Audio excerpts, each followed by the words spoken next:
Hello, hello mga Carlos ko dyan. Magandang umaga. Maulan na umaga sa inyong lahat. Ang lakas ng ulan. Papunta kami sa airport. Pero malakas ang ulan dito sa Skyway.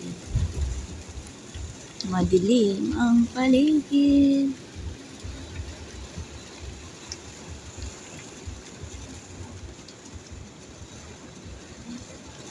Galing kami ng Quezon City, hindi pa umulan eh. Pero nung paakyat na kami ng Skyway, madilim na. Ngayon, malakas na yung ulan.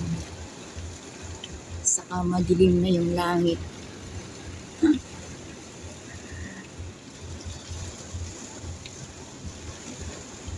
Yan lang. Thank you for watching. Bye-bye.